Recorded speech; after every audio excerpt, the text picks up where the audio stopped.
ASCSG podcast. We're here at the Podcasters. Everybody say hello and introduce yourself. Hi, I'm Els Tahura. Megan Taylor, hello. Hi, I'm Peter Lawrence. And I'm Kyle Bacher. And today we're going to talk about the importance of empathy in our projects and our work, in our communications, stuff like that. So, Al, I'm going to start with you. Feelings. Whoa, feelings. Oh, it sounds like you're ready for karaoke. I am. I'm always ready for karaoke. Ooh. So what about empathy? When it's failed, when it's good, is it worthwhile at all? Well, I think first why it's important. Like let's boil it down to a project where you have to get deliverables from the business and kind of understand the people you're building it for. So there's the UI side, the design side, but there's also the functionality and the full user experience. Maybe it's the data, the output, useful data. So what role does empathy play in getting all of that dialed in? Empathy is probably the main way that I make sure I continue to enjoy my job. Ooh. Okay. Because yes, I work in tech and I love fiddling around with, okay, here's a new project. We're going to build a new interface. We're going to, fix a broken database, whatever. But empathy informs how I get requirements. It informs how I hand my work off to someone else. It helps ensure that I feel like I am a part of a bigger team or a part of a bigger project. And in the moments when I've forgotten that is a guarantee that either today or coming up soon, I'm going to be really frustrated and angry at other people, and it's just going to slow everything down, and I'm just going to be counting down the time until I can log off for the day. And it's just miserable. So if I can just try to keep in mind, how are other people who are looking at my work, or how are other people on whom I depend to get my work done, how are they approaching this problem? And if I can better understand that, or better understand that, hey, we're all, in lockdown or just out of lockdown and still working from home, like there might be the screams of toddlers in the background, and I need to be sensitive to, hey, look, there's a tiny human being that can't necessarily take care of itself. So their parent needs to be, have at least one, if not both eyes on them. It helps everyone get along. It makes work more fun, and it makes communication so much easier. So Agreed. Absolutely necessary. I think also it makes communication happen. Yes. Because it makes you conscious of all the other people. And because if you don't have them in mind, then you're not going to include them necessarily. And that's usually bad when someone's left out that has important information, needs to be a part of it. And then the unfortunate after effect of having to relay that information that they weren't there for because they were left out. Yes, important. I think empathy is also critical to understand, like, the importance of something to somebody, and the struggle, the pain, and kind of sharing that, feeling that, so that when you're building things and creating that product or that UI, you have them in mind. You're serving your customer, you're serving the business, you understand it. And I think that's where, like, persona development might come into play. It's like, these are all the people I need to care about and think of and understand, when I'm doing this. True. And that's where like kind of the lab experience comes in, and the research and watching people work. The thing that I always that I always think about is like, okay, we have a new app, or we're pushing some dramatic change to existing functionality, and how much worse that deployment generally goes if we haven't thought about, okay, what resources does the customer service support team need? If we're not thinking about that, then it's just chaos. Yeah, But like you said, it's like keeping that bigger picture in mind, to like, okay, who else is impacted by this change, and how can we help make their job easier? Yep. I think, and you touched on a great point, because we always talk a lot, especially like being on the UX design team, like that's supposed to be my entire job, is I'm the voice of the end user. But sometimes what gets lost, and what I've been working on with a lot of my team, is also building the empathy for the business side, and actually better understanding their perspective, because maybe they're at odds because like it's just a communication problem, and we have to figure out how to bridge the gap, or how do you find that compromise to be able to, because your PO or whoever your customer is going to have their own goals in mind, and they have their pressures, they have their stressors, and they have to deliver as well. And if it's in conflict, how do you find a way to bridge those, and like putting yourself in both shoes and understanding the entire picture, not just, well, this is what the user wants, we just have to do it. Sometimes it's not that easy. So, yeah. Peter, do you agree?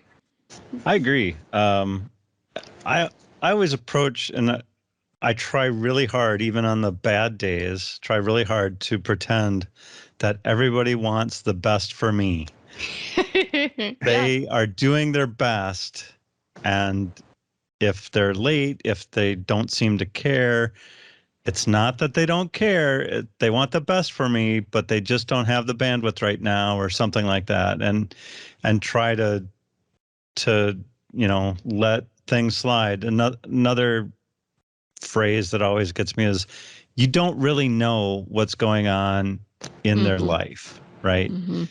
You know, to a certain extent, but not most people are not open books sharing everything about their lives to all of their coworkers, including, their pets and their kids and their, traffic accidents and everything else.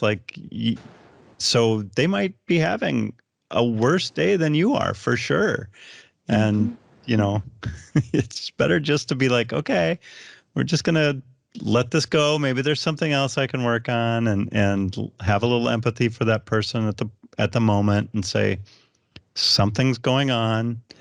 They don't want to talk to me about it because I'm not their counselor or anything like that. So I'm just going to say thank you, and I will get that piece of information when I need it, or when I can get it. Here's all your space. Yep. I feel like that's the golden rule for anyone who's ever worked in the service industry. If you've ever had to be a server or work in retail, 9 times out of 10, when they're awful to you, it's because of a whole lot of other stuff happening behind the scenes. And unfortunately, you're just the random target. And you kind of begin to understand that mentality and that mindset, and you're able to, I hate the word disassociate, but like, okay, it's not me personally right now. They're just, this is just happening, and it's okay. And we're going to move on, and we're still going to get to the goal. But right now, it's just not a good time for them, and it's fine. Yeah. And it helps you anticipate needs, things like that. Yeah. Yes. For me personally, it's been good to help me be more patient, because I am not naturally a patient person. I don't think it's next to godliness, but I'll get over that. But empathy, like the idea that I don't know what's going on in someone else's life.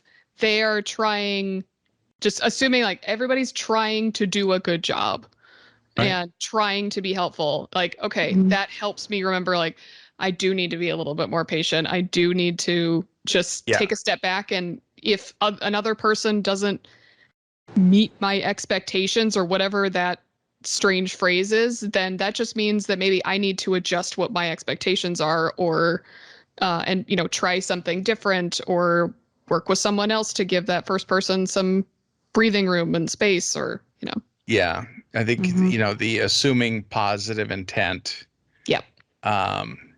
is important, because it's usually like that's the side you want to err on, because it's usually like some other thing. There are so few people out there actively sabotaging projects. Yes. I mean, that Yeah. are, you know, there aren't that many evil villains in the workplace that are going out of their way to take, you know, oh, you're Kyle, you're my nemesis and I will destroy you. No, nobody is going out there with that attitude, right? I mean, they might get to that point after they learn about us for a while, but you know, it's generally everybody's on the same team. You're all on the same corporate team going to the same goal. Well, I think you can touch on a really interesting point, especially being consultants, because I know I've ran into this a few times. It's like you go into a project and you might be working with a team that's been around a very long time or doing something maybe on the, what we would, I don't like saying antiquated, but like that something hasn't been updated in ages, and you're almost seen immediately like you are the bad guy because you're coming in to modify and essentially remove their job. And you're like, no, I'm here to help you just get better and make it easier for you and make everybody happy. And sometimes you have to fight that a little bit, and you will have that immediate kind of like, no, I'm not here to remove your job. I'm just here to help. Like, I swear. I'm like a jetpack to help get you where you need to get, and then you can cast me aside when you're there. Yes. Right. Just put me at the refueling station. I'll wait for the next one. It's all good. You know, I think from a tech support perspective, which is like service, the empathy helps you kind of keep track of all those little things that people need and helps you be more responsive.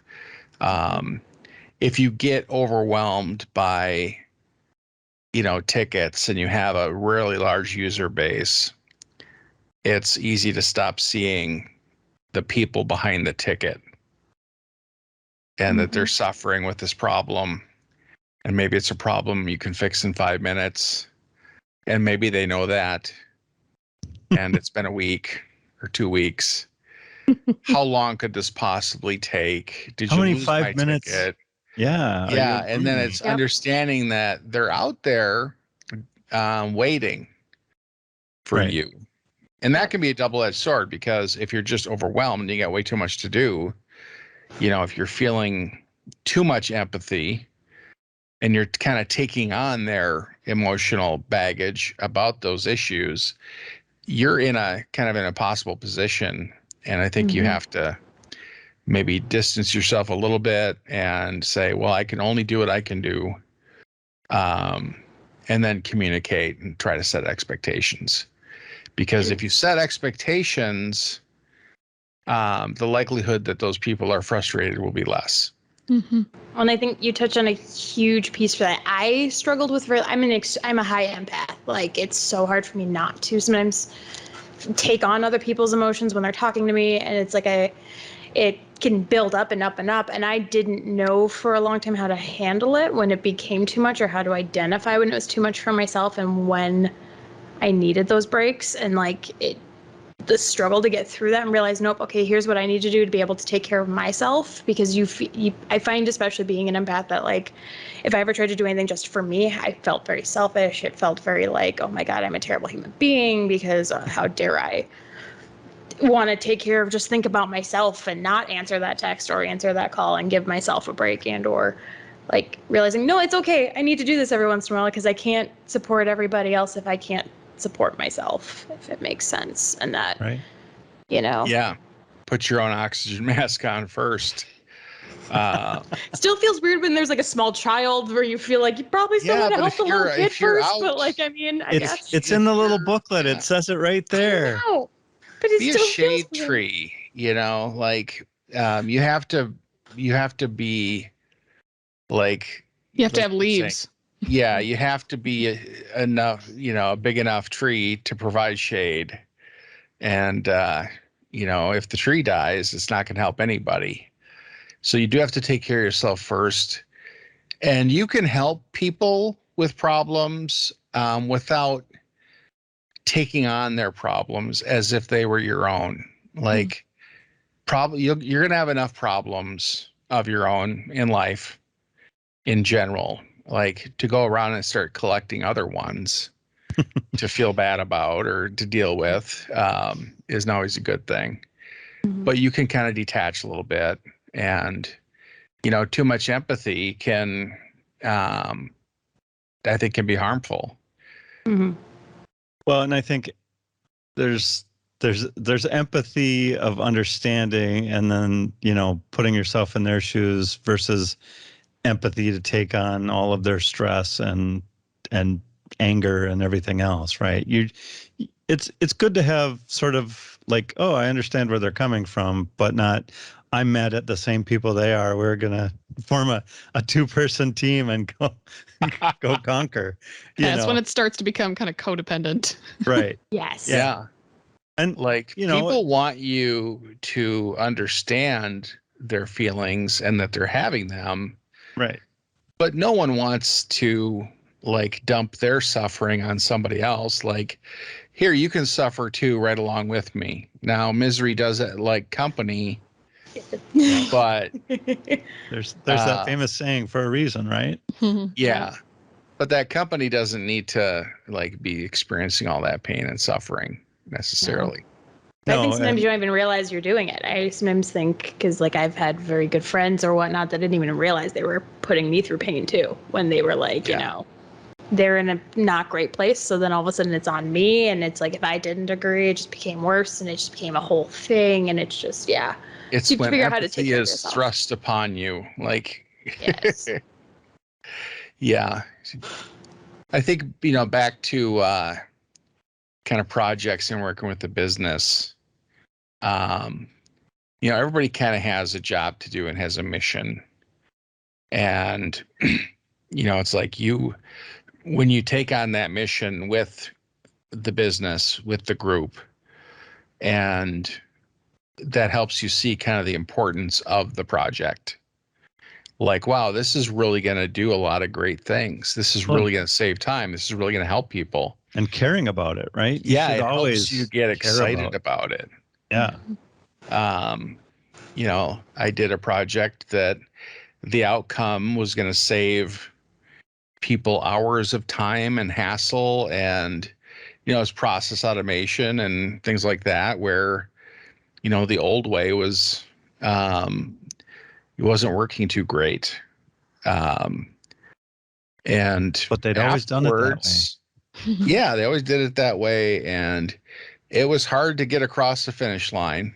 But after we did, and they've been using it ever since, it's had quite an impact. Right. So that makes you feel good. But understanding that while you're doing the work, right, kind of gets you charged up and energizes you. And I'm guessing some of those people that knew their job very well on how to move Form A from column B to basket C were super good at that and had developed the skills over time. And they did not want you making electron A move to basket C automatically, right? There seems to be like some kind of a generational cutoff that distinguishes between a person that's carrying a phone and a person that's carrying a big stack of papers. Well, I think that's a really good point, though, because I think of like even some of my experiences at multiple places where like, maybe it's a bit of a generational thing, but like, there's this innate fear of like job security. And if I give you this information, like a great example was working with a data project, and it was we needed numbers into this database, and the one particular team member who knew it all had been at this company a very long time and knew it all and knew everybody and did not want to put it in the system because he didn't want anybody else to essentially be able to do his job because he already knew everything and it was good, and he didn't understand it. But no, we at some point you will retire, or you will like, But there's some star power with that, where it's not just I'm afraid of losing my gig. It's I like to be the guy that knows things, and that they have to come to where I can give them what they need and they'll appreciate it. And I will get a little hit of joy from that. And that's something that's hard to give up. Yeah, it totally is. And that's where I think that empathy is so helpful, because then if you can start to recognize, okay, this person really wants to keep doing their thing because that's what gives them a sense of value, then you, instead of just coming and saying, yes, this is going to fix the problem that you don't think is a problem, then it's more a question of like, hey, here are some other really good opportunities where we could use your expertise. I want to free up some time on your plate. Let's automate that. You're still going to be a resource, like understanding, like in a way it's going to sound like manipulation, but it's more like, how are you going to pitch your project or your particular solution in a way that is going to be to meet other people's needs? Right. Well, I think we've all probably been there where you feel like you might have that communication issue where you feel like you almost have to plant the seed where they feel like it's their idea. Like you have to figure out how to, like it's like manipulation has such a negative connotation to it, but like It's at the end of the day, strategy. It's It's Like, yeah, strategy. Brainwashing. There you go. I Totally. love it. It's Strategy, not manipulation. Yeah, it's really not about making them think it's their idea. It's getting them to select the idea that they want. Yeah. And I think maybe I've been fortunate, but I've never written software that has eliminated a person from a company or anything like that. I've written software that's made their day easier and that they got by a little bit, but I've never watched someone walk out the door the day that my software went live and finally we can get rid of so and so. Yeah. They've been a valuable member of this team for 40 years, but now they're out. Yay. Yeah. I've turned people into developing with this platform to now developing with this other platform. Sure. We're replacing it. So you're going to be the expert for this now, and we got to get you up to speed. There was a project I was on where we were creating an extranet for tracking. It was customer tracking the status of their stuff, their requests. They needed some visibility. And there were several teams involved in this process. There was not a single person involved that knew the entire process. So we got everybody in a room and we mapped out the whole thing. And through that exercise, they saw that there was 2 days of delay because of this had to go to this and then they had to go back to there, that they could just bypass. Like it really didn't need to happen. And my heart sunk. I'm like, who's, was that someone's job? I hope not, Right. And yeah, I don't know what happened. That's the thing is you ride off into the sunset and you don't know necessarily the long-term results. One thing too is sometimes it just helps with like certain people that you're working with, because there has been a bit of an innate fear of some people of like robots are going to replace your job, robots are going to take over, and like, oh my gosh, what do I do? And like having that empathy of like, well, no, I'm not here to write code that literally kicks you out the door with your ham and your little plaque saying thanks for 55 years, but get out. Right. But You get a ham after 55 years. I have no idea. I think they're afraid. Yeah, I think they're afraid that robots are going to take their jobs because robots are going to take their jobs. Yes. Eventually. Yes. No, I think that nice watch, that 30-year pin, you can choose an item from this catalog. Yeah. No, there's always change though. There's always this kind of churning with technologies and roles and industries that's kind of unavoidable.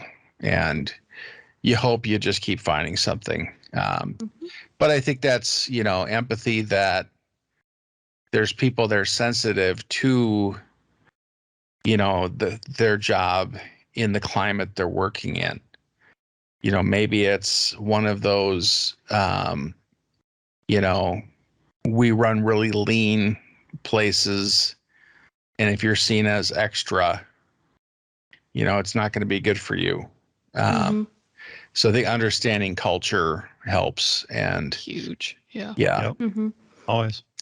I think it's empathy of change is just huge because so many people are adverse to change, and it just becomes a thing, whether it's work style. Like, hey, everybody ended up just getting immediately ripped from whatever your office was to wherever you are now and having to adjust and do it quickly and then feel that insane need of, oh my God, I have to be super overly hyper productive because if I'm not, then it's going to be easily seen that I'm not doing anything and I'll be eliminated, and like going through all of these motions. And like we build empathy for each other by actually talking and whatnot and not holding it all in and being able to use those to help benefit us, not just in our work and our projects, but just in life in general and how we cope and how we, navigate weird waters, because it's been weird waters for a while. Yeah.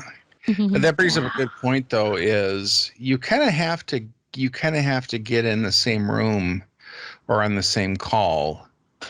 You have to get into the conversation. You can't experience empathy through a document full of requirements.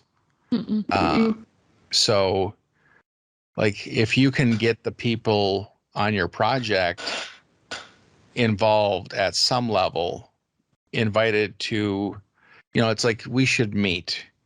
Yeah. Developers, you're not going to have a lot of interaction with the business, but you should meet them.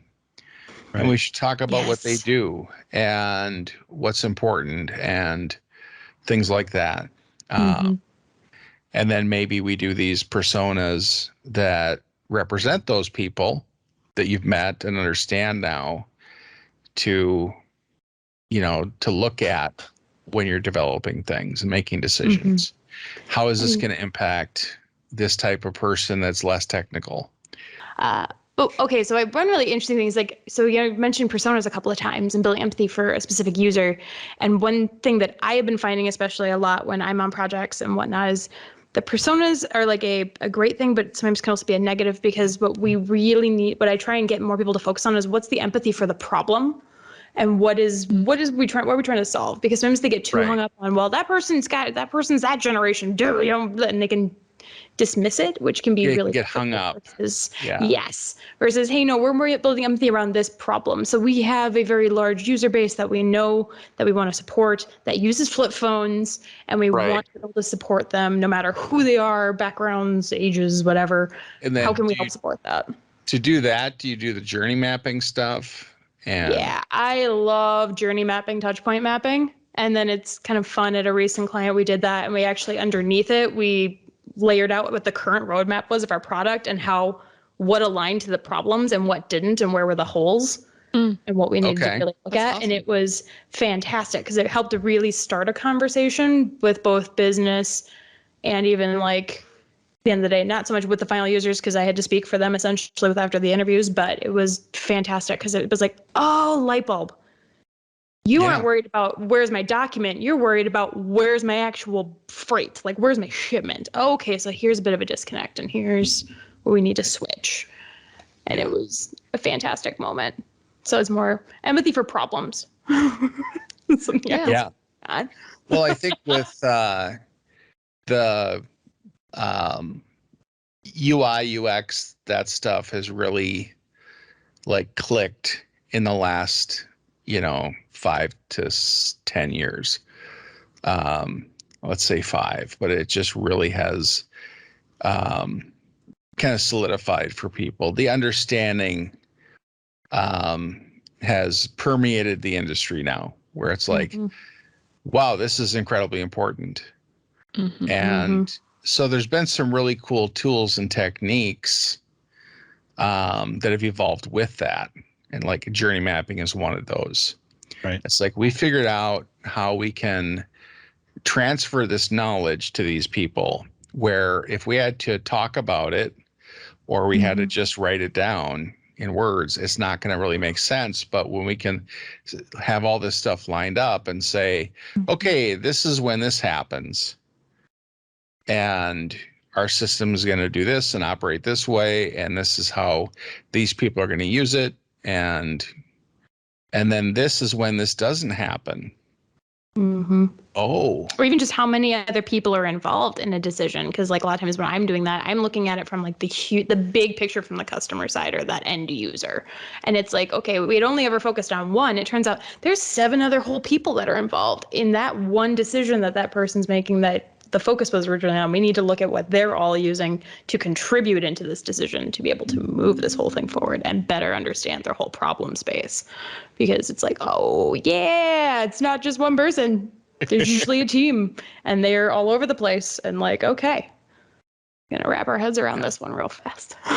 yeah. I always had a component of organizational change management. New tools. I'm going to give you new tools now. And you're really good at using the old ones. And so I'm going to make your life worse for a little while before I make it way better. Just for a bit. Yeah. We're just like everybody when Facebook changed their interface like however many years ago, and everyone was like, Upwork is, oh my God, it's not just horrible now. This is terrible. Yeah. But it's that, like, how do I get you to accept the pain? Well, I have to know, like, where's the pain at, how much the pain is. And it's like, are there things that I can do extra to help mitigate that pain? Like, how can I be a Band-Aid as we're moving from one state to another? Yeah. Mm-hmm. Well, I think it's what's helpful is here's the pain of change, but here's this other pain that you have that's worse. So to accept this temporarily is going to get you past this permanent pain. And then I have to get people to clean up their stuff. And that's just impossible. Yep. Nobody likes cleaning up their electronic bedroom. Mm-mm. No. So to speak. No. It's like, I know that pile over there has that document that I need, and I'm just going to leave it there because that's where it stays. And it's like, you can see my crazy workbench behind me. Yeah. Know that pigment's hiding in that pile over there instead of being like nicely organized. I'm not attacking you, Megan. I swear. You're good. All I know is I need everything forever. Yes. And then I just keep it all. Yeah, I don't know how document retention policies get implemented at places because there's some. It depends on the industry. It depends on like the time, time sensitivity and stuff. I just print it all and store it in a pile under my desk. Yeah. I feel like Hollywood is impacted this too, because in Hollywood, it's always like, oh, if we went to this business, do you have these documents from 32 years ago somehow? And they have to go into some weird, should all have a crazy file room in the back to somehow have this magical document. Every office has a like sub basement. Yeah. Yes. I remembered the first time I encountered the forced archiving of your email box. At a certain size, these emails will disappear. It's like, well, that's where I go to get things because I know they're in my email and I know who sent them. Yeah, just go in there and get it. So that change management is, it's difficult. It's always difficult. And empathy is a huge component in driving that. I created a report and I totally missed the ball on the impact of it would have on people if they didn't understand why some of the data was bad. I did explain it, but just looking at it was like, oh my gosh, it's like this? No, we just can't line things up right. So this is getting carried over and it shouldn't be there. So just look at these numbers. No, never should have done it. Never should have gone there. It was a moment of regret, but it was like the understanding the impact that would have to see that.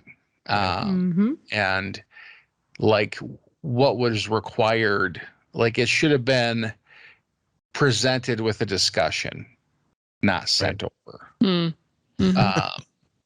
Here's a report on everything you do wrong. I've thrown it over the wall. Done. Here's a report with some bad data that I couldn't avoid, and I probably should have just zeroed out, but didn't because it was the end of the day and I was tired. And yeah, But But that's one of the things that is so devilishly helpful about empathy is that the more you do it, the more comfortable you are with it, and the more comfortable you are with change. The more you're, thinking about how other people might be understanding a problem. Okay, I can think about it different ways, which means I can try different things, and it's not the end of the world. And because I think there can sometimes be this strange expectation that, when you first start your career, you must have empathy, you must, have perfected it and doing it all the time, when in Right. fact you can just learn more and more and more as you go. Just being patient with yourself. Because I think about in the past, I have been on projects that I swear, Peter, someone was my nemesis and was deliberately torpedoing the project. They were out to get you?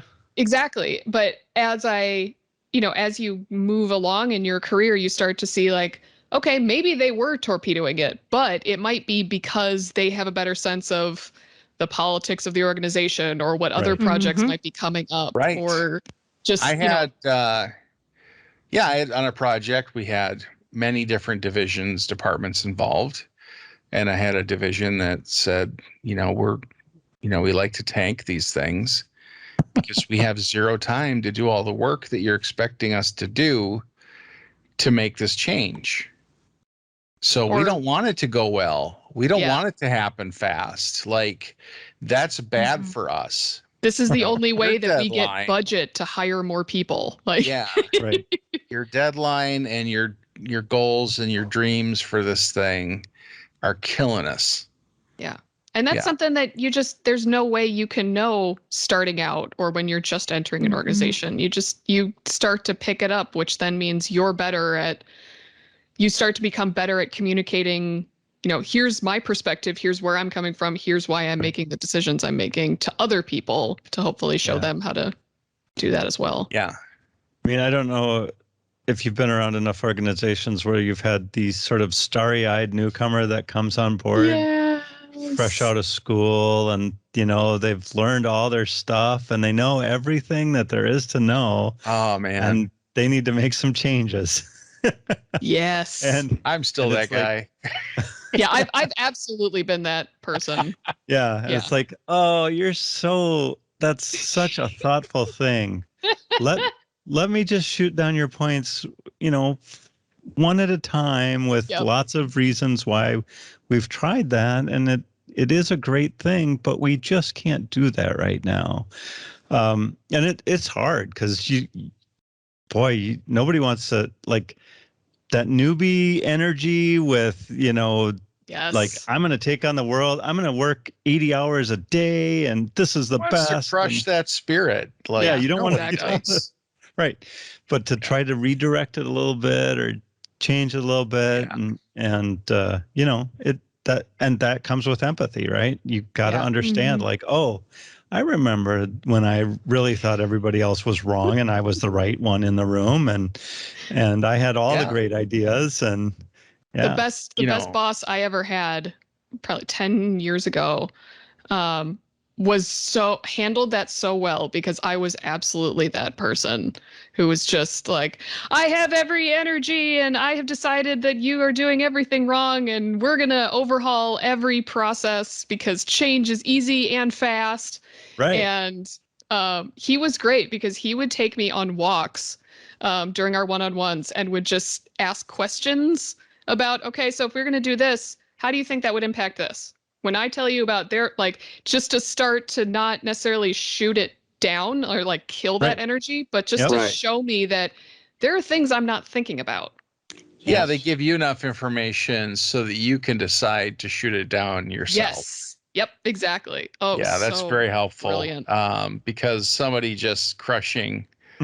'Cause sometimes you get that seasoned expert in the room that's been there and done that, and it just looks at you and just shakes their head Yes. and mean, gives you yeah. that look.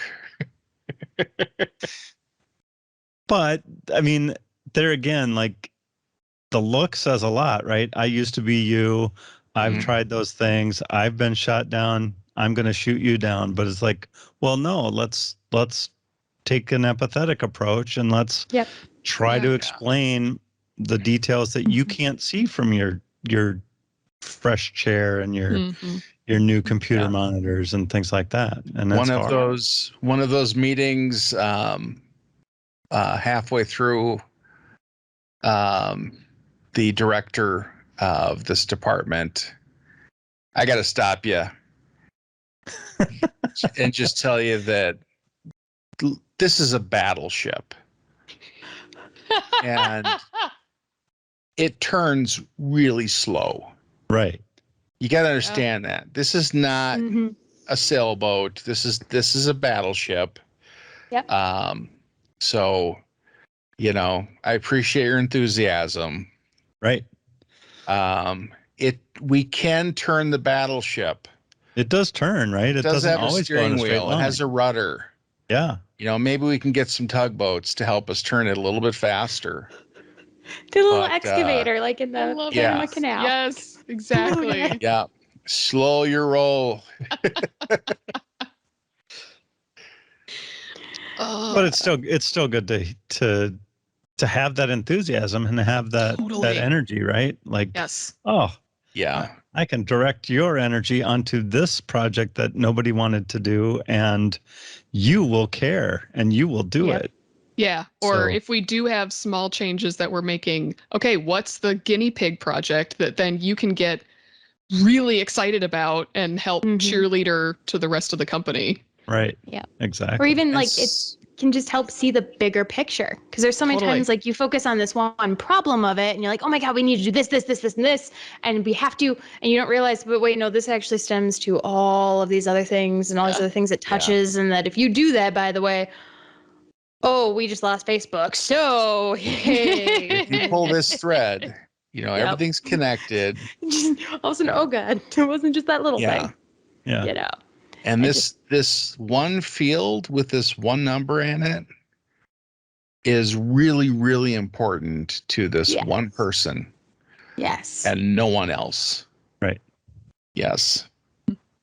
But it The still has to be- empathy to understand that, yes, the old way is way worse. The system is clunky. It's slow. But you're not a technical person. Mm. And it took Mhm. you a good long time to be proficient in using this thing and doing your job well with it. right. Mm-hmm. Yeah. And now Being we're going to becoming a take it away. superstar, right? Yeah. Well, It's the importance of like IT doing things for people instead of doing things to people. yes. We got you all new Chromebooks, but none of your software runs on it. Yes. But they're all we brand made you all new. this amazing software and your Right. computer is 15 years old and cannot run this for Yes. anything. So Right. you're still going to have to use the Excel spreadsheets because nothing else will run on that machine. Yep. Yeah. So I mean, yeah, and I'm making the switch or trying to enhance my brain to use both Mac OS and Windows, Mm. and that's been a Welcome to the fun dark side. that's Yeah. been a fun challenge. It Relearning how is to be such a bilingual. divide. Yes, It Yeah, is it's like, such, yeah. this is the option key. What? Oh, okay, I can do that. This is the other key. What? Oh, okay. All Is there right. still an open Apple key? There used to be one. On some, no, I think the older keyboards did away with it and went with the weird option thing. I think Somebody they have a said that. functional Somebody now. said that in somewhere that 2012 or something was the last Apple that existed on a keyboard, but I can't. I cannot prove that. I had a gap in my Mac support years. You go from G3 to OS 10 to whatever it is now. These clever OS names. They're it's named Big Sur. after Yeah. Big Sur. Catalina. It's the What is it? Catalina. So, And then you've got a temporary one as well, which is probably a little slower than it could be. Yep. Yeah, But gotta start you know, somewhere. You got to Yeah. start somewhere. And I knew that I didn't want to be all Windowsy for a long time. And then here's a new Mac, and you should be just as efficient as the last month that you were working on this stuff. So stop Yeah. learning the Mac at the same time. Systems only have to be faster than their user. Right. Yes. Yep.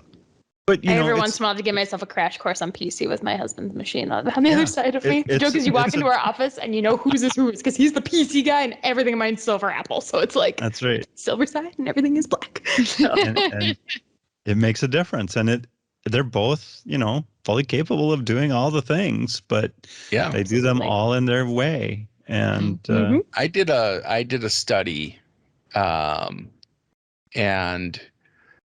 I had a team of designers I supported, and I interviewed all of them extensively. I spoke to Adobe. Well, I actually spoke to people at Adobe, Okay. because the desire was to replace their Macs with PCs.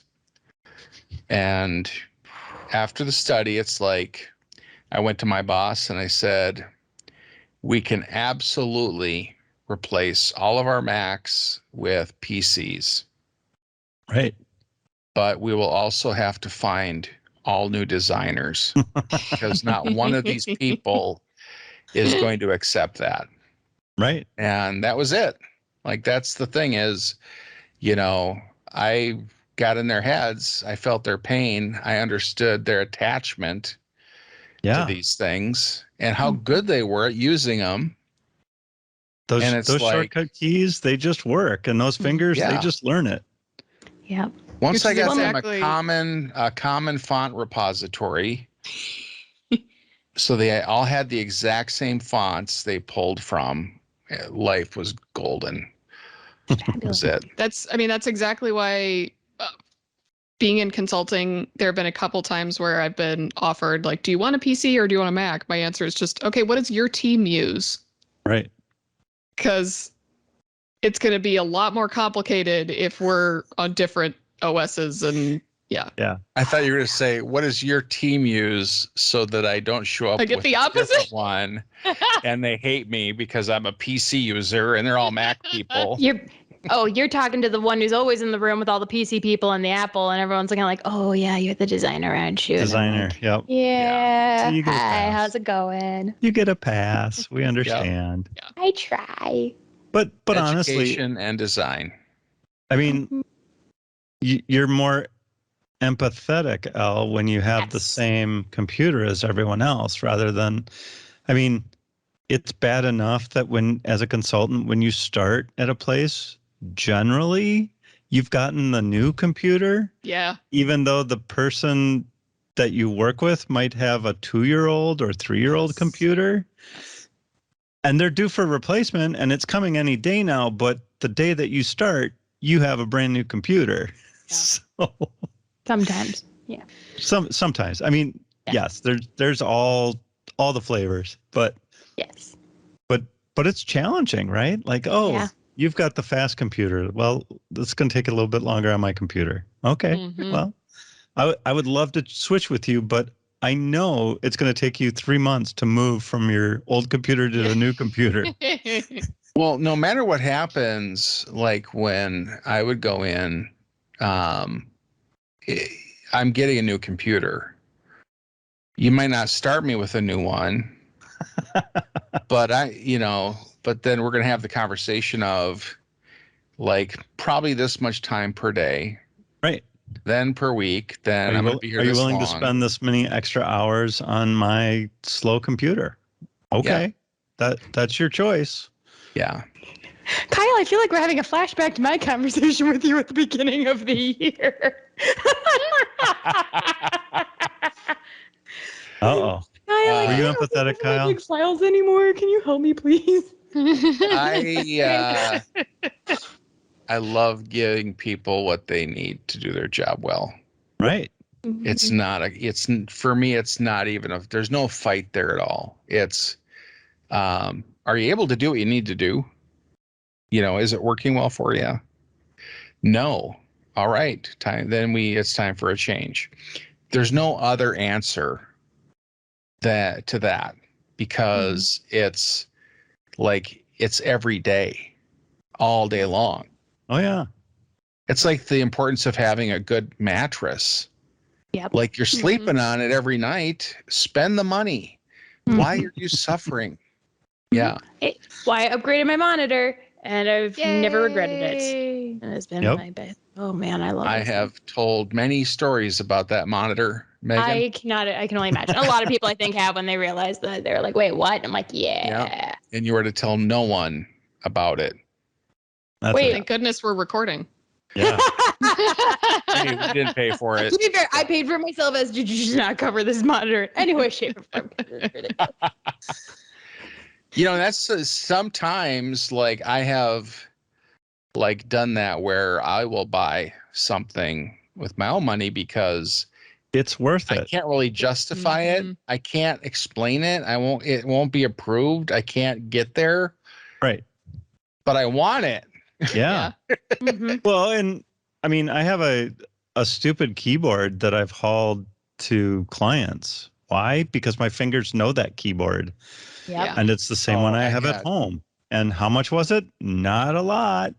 Yeah. Just enough to be super cool. Now, I actually went the reverse from one of my clients. I bought the mouse that I had used at the client because it was so awesome. I bought it for home Yeah. because it's like, this mouse have is left- awesome. I've Yep. left the same model of keyboard at like 4 different clients and kept having to rebuy it because I'd forget. But you walk in the door and you're holding your keyboard and you're like, this is my keyboard I brought from home. Right. So when you Mhm. see me leave here with this, I'm not stealing. I love that Awesome. though. It's very Yeah. first day of school energy. Like, I have my keyboard. Oh, I'm ready. That's right. Oh, Oh yeah. I have- no, It's great. I do I the had same a thing. I kid- bring in my funky mouse pad because it just makes me happy, Yes. and I have my little things I'll put on the desk because it just makes me. Because like this is where I'm going to be spending a significant amount of my time now for God Right. knows how long. And And it you want makes to you feel happy. comfy. yeah. Yeah. I Yep. knew what Then I I'm the obnoxious I person with the yeah. typewriter keyboard that everyone's like, "Oh dear Lord, can you not bring that in because it's really clicky and clacky and very loud?" And I'm like, "But But it it's makes so me happy." satisfying when it's clicky and Yeah. loud. Right. It's so good. There's so much response. Yeah, I was ultra prepared for many different scenarios. Like, I had whiteboard markers that actually had ink That in them had ink in them. that I Wow. would carry around. Oh, I Very had my nice. own presentation clicker. I'd have my mouse, my keyboard, my stuff, and I knew that awesome. there was a really good chance. If I could have afforded a really nice projector, I would have brought that. But That's a little it's harder to carry chance around. that, Mhm. they're like, they've had stuff for a while and it's about due, but it's just not happening yet. And Mhm. Right. so when you go in there, it's, that there's 3 dry erase markers and none of them work. What do you Small do? quality of Yeah. life, Yep. small quality of life things that take so little to fix and yet Yep. make so much difference. So Mhm. happy. Yeah. Which on that even note, I have to left- hop off in 3 minutes, but I want to give a quick plug on empathy for your IT department. And this is not just to make Kyle's happy and stay on Kyle's good list or whatnot, but when you get a computer from your business, spend the $20 to get a case to put your stickers on so then your IT department doesn't hate you when they have to try and get all your stickers off. Oh, that's Yes. Thank you so much. Anytime. I showed like So much yesterday, to I met up me. with a couple of the other designers. That's they're the like, best "Oh, thing that's happened to me all yeah." week, is seeing that you did Giving that. a plug. I think with that, empathy we're going to call for it. Let's IT. wrap it up. That was the SDG podcast.